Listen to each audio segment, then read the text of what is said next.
আমি আবারও বলছি, জাতীয় সাংস্কৃতিক ফোরামের কেন্দ্রীয় সভাপতি হিসেবে নয়, সাবেক বাংলাদেশের সর্বকনিষ্ঠ দুবারের সংসদ সদস্য প্রার্থী হিসেবে নয়, একজন বাংলাদেশি দেশপ্রেমিক হিসেবে, একজন সঙ্গীত শিল্পী হিসেবে আমাকে বলতে হয়, অনেকে আছেন যারা নতুন প্রতারণামূলক রাজনৈতিক দল গঠন করে ওই যে কি জন্য গণ অধিকার পরিষদ এনসিপি, যেগুলো কোনো বৃত্তিপ্রস্তর নাই, নিজের যোগ্যতা একটা মেম্বার হওয়ার ক্ষমতা রাখে না, ওই বখাটে মহিলা পুরুষগুলো সারা বাংলাদেশে বলছি। তো ওই আজকে যৌথ বাহিনীর যেই মহড়া চলছে এবং যৌথ বাহিনীর যে চেষ্টা চলছে চট্টগ্রামের সিসিমপুরে, দীর্ঘদিন থেকে সেখানে সন্ত্রাসী সৃষ্টি হচ্ছিল এবং সেখানে অনেক বড় ধরনের খারাপ মানুষগুলো বিভিন্ন রাষ্ট্র থেকে এসে এবং বাংলাদেশের বিভিন্ন জেলার যারা খারাপ মানুষ ওখান থেকে ট্রেনিং নিয়ে রাজধানী ঢাকা সহ চট্টগ্রাম সহ সব জায়গাতে ক্ষতিগ্রস্ত করতেছিল। এগুলাকে ধ্বংস করা উচিত। তারা যারাই হোক, যে গোত্রের যেই সিন্ডিকেটের হোক, ধ্বংস করা উচিত। পবিত্র রমজান মাস, এই রমজান মাসে প্রিয় দেশবাসীকে দোয়া করছি সবার জন্য, যারা সুমুসলিম, যারা নীতিবান, আদর্শবান, চরিত্রবান এবং দেশপ্রেমিক, যারা যারা বাংলাদেশের সঠিক কাজকর্ম নিয়ে ব্যস্ত, যারা রাজনীতি ছাড়া অরাজনৈতিকভাবে মানুষের পাশে থাকে, সর্ববিষয়ে মানুষকে সহযোগিতা করে, সুবুদ্ধি কথা বলে বাংলাদেশের যারা ভালো মানুষ তাদেরকে যারা সেফ রাখে, তাদের জন্য সবসময় আমার আশীর্বাদ থাকবে, সহযোগিতা থাকবে। বন্ধুগণ, ত্রয়োদশ নির্বাচন যেহেতু গেছে, তো ত্রয়োদশ নির্বাচনের একটা অংশ বাকি আছে, যেটা সংরক্ষিত মহিলা এমপিদের ব্যাপারে। সেখানেও একাধিক নারী উদ্যোক্তা স্বতন্ত্র অবস্থান থেকে আল্লাহর রহমতে এবার এমপি হবে। মানে শুধু দল করলে কেউ এমপি হয় ব্যাপারটা এমন না। এখন আজে বাজে অনেক নারীরাও মহিলা দলে বা জামাত ইসলামেতে আছে, তারা চাইবে, দিবে না তাদেরকে। এত সহজ না ব্যাপারগুলো। তাছাড়া আমাদের যে উপজেলা নির্বাচন আসছে, মহিলা ভাইস চেয়ারম্যানের বিষয়ে আমরা সারা বাংলাদেশে খেয়াল রাখবো। আমার জাতীয় সাংস্কৃতিক ফোরামের ব্যানারে স্বতন্ত্র থেকে যারা নির্বাচন করবে, আমরা তাদেরকে পাশে থাকবো, দলমত নির্বিশেষে। ভোট তো সুষ্ঠুই হবে। ত্রয়োদশ জাতীয় সংসদ নির্বাচন যেভাবেই হোক, এটা একটা বিষয় ছিল। ইউনুস নামের যে ব্যক্তিটা, সৎকর মানুষ, ইউনুসের নেতৃত্বে যে অযোগ্য অপদার্থ কুশিক্ষিত উপদেষ্টা কিছু ছিল, এগুলো অমানুষ ছিল, কুমানুষ ছিল, রাস্তার একদম মিসকিন প্রকৃতি ছিল। এগুলো চুরি ডাকাতি করেছে গত প্রায় 18 মাস, লুটপাট করেছে বাংলাদেশের। শেখ হাসিনা একাধিকবার প্রধানমন্ত্রী ছিলেন, তো শেখ হাসিনার অবৈধভাবে ছিলেন। শেখ হাসিনার আমলে তো অনেক অবিচার হয়েছে, শুনেছি, মানুষ খুন হয়েছে, গুম হয়েছে, শুনেছি, দেখি নাই। আসলে ওই আমলটা তো এখনের আমলটার চেয়ে কেমন ছিল, আমি হয়তো ভালো ছিল বা সেম সেম ছিল আর কি। তো এখন শেখ হাসিনাকে আমরা যারা কোটা সংস্কার আন্দোলনে নেতৃত্ব দিয়ে আমরা চেয়েছিলাম সংস্কার, কোটা সংস্কার, নট শেখ হাসিনা পালিয়ে যাবে বা কেউ মারা যাবে, এসব না। তো এটাতে জুলাই অভ্যুত্থানে কিছু বখাটে বাজে ছেলে মেয়ে ঢুকে গেছিল, সারা বাংলাদেশের বখাটে ছেলে মেয়ে ঢুকে গেছিল, যারা আসলে জুলাই যুদ্ধে ছিল না কেউ। ওরা আসছিল লুটতরাজ করতে, রাষ্ট্রদ্রোহিতা করতে, বিভিন্ন অপকর্ম করতে। কিছু বখাটে ছেলে যারা পরে এনসিপি করেছে, ওই বখাটে মহিলা পুরুষগুলা দেশের ক্ষতি করেছে। জুলাই অভ্যুত্থানে আমরা সবাই ছিলাম, আর জাতীয় সাংস্কৃতিক ফোরামের কেন্দ্রীয় সভাপতি হিসেবে আমি ছিলাম। আমিই তো 18 তারিখে জুলাইয়ের ঘোষণা দিয়েছিলাম 1 লক্ষ বোতল পানি এবং 1 লক্ষ বিস্কুটি আমি দিয়েছি। আমি নজরবন্দি হয়েছিলাম। বিএনপির একটা অংশ আন্দোলনে ছিল, জামাত ইসলামের বেশিরভাগ নারী কর্মী, পুরুষ কর্মী তারা ছিল, সাধারণ নাগরিকটা ছিল। কিন্তু এনসিপিতে যেগুলো আছে, নাগরিক অধিকার পরিষদ, এগুলো কেউ ছিল না। বাটপার চিটাররা এগুলো মিথ্যাইয়া করে দেশের ক্ষতি করে ফেলছে। ফেসবুকে এনসিপির পরিচয় দিয়ে যুব শক্তি, শ্রমিক শক্তি, ছাত্র শক্তি, বৈষম্য ছাত্র আন্দোলনের পরিচয় দিয়ে যে বখাটে মহিলা পুরুষরা কিছু পুরুষদের, এগুলো কোনো ভিত্তিপ্রস্তর নাই। প্রিয় দেশবাসী, সারা বাংলাদেশে যা যা সন্তানকে সেপে রাখবেন, আর যেন অহেতুক অযথা কোনো মায়ের বুক খালি না হয়। শুধু শুধু নাগরিক সমাজ থেকে 2024-এ 1500 মেধাবী ছাত্র শহীদ হয়েছে, 22 থেকে 25,000 পঙ্গু হয়েছে। কিন্তু বাংলাদেশের সার্বিক বিষয় কোনো লাভবান হয়নি, কেউ উপকৃত হয়নি, দেশের কোনো পরিবর্তন হয়নি।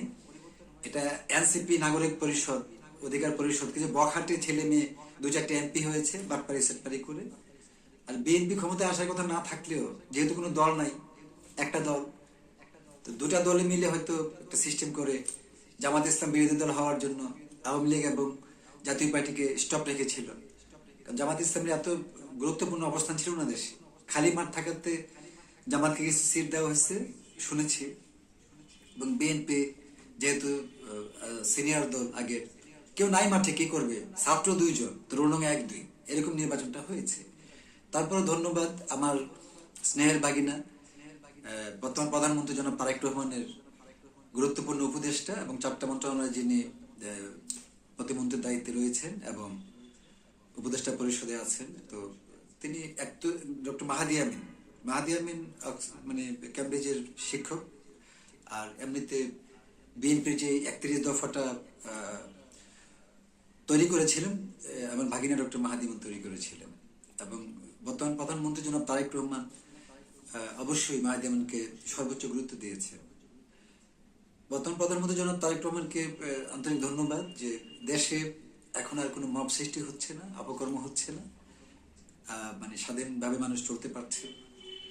তো এটাই থাকা স্বাভাবিক, এই হচ্ছে বিষয়। যেভাবে ক্ষমতায় আসুক আমরা সবাই সবাইকে মেনে নিতে বাধ্য, কারণ বাংলাদেশের স্বাধীনতার পরে যারাই যখন ক্ষমতায় আসছে আমার মনে হয় না যে কেউ সঠিকভাবে আসছে।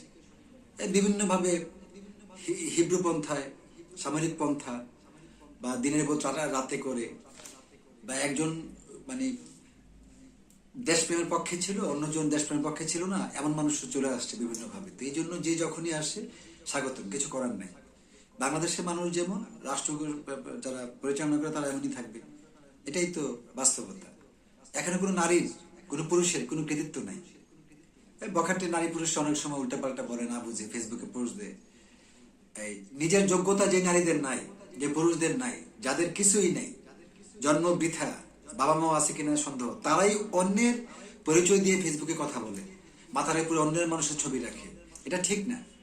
যাদের যোগ্যতা আছে তাদের নিজের সেন্স দিয়ে যদি কোনো কিছু বলা যায় রাষ্ট্রের জন্য, দেশপ্রেমের জন্য, ওটা ফ্যাক্ট, ওটাই ঠিক। আর বেশিরভাগ মহিলা পুরুষ, কিছু বখাটে মহিলা পুরুষ আছে, বালের এনসিপির কথা বলে, খুব বিরক্ত লাগে এগুলার। এর কিচ্ছু নাই, এগুলা বাতিল। হ্যাঁ, যেগুলা অনেক আছে বাজে আর কি। যারা রাজনৈতিক ভাবে অন্ধ তারা কখনো কোনো ভালো মানুষ না, কুমানুষ। ওরা বাংলাদেশের কুমানুষ। এদেশের রাজনীতি সঠিক কখনো ছিল না। আমার ধর্ম বাবা, সাবেক 9 বছরের সফল রাষ্ট্রনায়ক, নতুন বাংলার রূপকার পল্লীবন্ধু হোসেন মোহাম্মদ এরশাদ সাহেব বাংলাদেশে যে গণ উন্নয়ন করেছিলেন গত 54 বছর এমন কেউ করেনি। অথচ দুটা বিশেষ দল, দুটা মানে পরিবারতান্ত্রিক রাজনৈতিক দল হোসেন মোহাম্মদ এরশাদ সাহেবকে বলতো স্বৈরাচার, অথচ স্বৈরাচার তো বাংলাদেশের সব দল বেশি বেশি। একমাত্র এরশাদের আমলেই বাংলাদেশের মানুষ ভালো ছিল। সাবেক প্রধানমন্ত্রী শেখ হাসিনা আমাকে একাধিকবার মন্ত্রিত্ব দিতে চেয়েছিলেন, এমপি করতে চেয়েছিলেন। আমি আসলে যাইনি, কারণ নির্বাচনটা তখন তো অবৈধভাবে ছিল। তা আমরা আসলে আমাদের লোভ লালসা নাই। আমি বাংলাদেশের সবচেয়ে কম বয়সে 2বার সংসদ নির্বাচন করতে পেরেছিলাম। সারা বাংলাদেশে আমার গানের অনুসারী রয়েছে, সমাজ সংস্কারের অনুসারী রয়েছে, ইউরোপে রয়েছে, টোটাল ইউরোপেও মানে সাংস্কৃতিক কর্মী রয়েছে। তো এই জন্য আসলে আমাদের এইসব বিষয় নিয়ে মানে মাথা ব্যথা নেই যে এমপিটা একদম ছোট পোস্ট মনে হয়। বাংলাদেশে খুব সহজ এমপি হওয়া, একেবারে সহজ। বাংলাদেশে একটা মেম্বার হওয়া কঠিন, কিন্তু এমপি হওয়া সহজ। যেমন এই যে নুরু পাগলা, বিপি নূর, সে যে এমপি হচ্ছে, সে মেম্বার হতে পারবে না তার এলাকায়। বা অনেকে আছে যে ববি হাজার, যে সে এলাকায় মেম্বার হতে পারবে না। এনসিপি যে 6টা ছেলে যে এমপি বানানো হয়েছে তাদেরকে অলৌকিকভাবে, তারা এলাকাতে চেয়ারম্যান পাস করবে না। এই যে কুড়িগ্রামে 2টা ছেলে, আতিক এবং ওই যে কি যেন নাম লোকটার, রংপুরের এই আক্তার, এগুলো জীবনে মানে মেম্বার হওয়ার উপযুক্ত না। তো এখন তাদেরকে বানাই দেওয়া হয়েছে একটা সিস্টেমে। এটা ঠিক হয়নি, এটা ঠিক হয়নি। ওটাও ছিল জাতীয় পার্টির দুর্গ। তো এগুলো আগামীতে থাকবে না, যে কোনো নির্বাচনে এগুলো থাকবে না, পরিবর্তন হবে। মানুষ তো পরিবর্তন আশা করে। তো শেখ হাসিনা কোনো অপরাধ করেছে কিনা আমি জানি না, বিএনপি যেহেতু জানে না আমিও জানি না, জামাত যেহেতু জানে না, বাদপাড়ি দল এনসিপি যেহেতু জানে না আমিও জানি না কিছু করেছিল কিনা। তো শুনছি কিছু অপরাধ নাকি করেছিল, তো অপরাধ তো মানুষ ক্ষমা করেই। বিএনপি যেহেতু তাদেরকে জামিন দিচ্ছে, তাদের পাশে রেখে চলতেছে, নিশ্চয়ই তারা অপরাধী না। তারা নিশ্চয়ই 16 বছর ভালো কাজই করেছে, দেশের উন্নয়ন করেছে। তাদেরকে রাজনীতি করার সুযোগ দেওয়া উচিত আমার মনে হয়। কেউ অন্যায় করে থাকলে তাদের বিচার হবে, আইন আছে, কিন্তু রাজনীতি করার অধিকার দেওয়া উচিত বলে আমি মনে করি। প্রিয় দেশবাসী,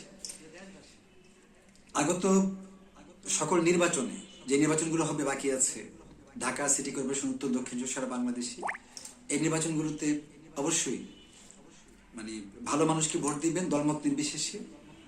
আর এনসিপি টেনসিপি যে ভুয়া রাজনৈতিক দলগুলো আছে, গণ অধিকার পরিষদ, এগুলা মানে পার্শ্ব ভোট পাওয়া কঠিন। সেখানে বড় রাজনৈতিক দল আছে। আওয়ামী লীগ যদি কেউ করতে যায় স্বতন্ত্রভাবে, এটা পুরাতন দল। বিএনপি, তারপরে এখন বিএনপি ক্ষমতায় আছে শুনেছি। জাতীয় পার্টি আছে, একটা বিশাল মানে ভদ্র রাজনৈতিক দল। জামাতও আছে টুকটাক, যে খালি মাঠে কিছু সিট পেয়েছিল। সবাই মিলেমিশে যে যাকে ভোট দেয় দেখা যাবে। এখানে কোনো টোকাই ফোকায় নির্বাচন করলে কোনো নির্বাচনে পাশ করবে না।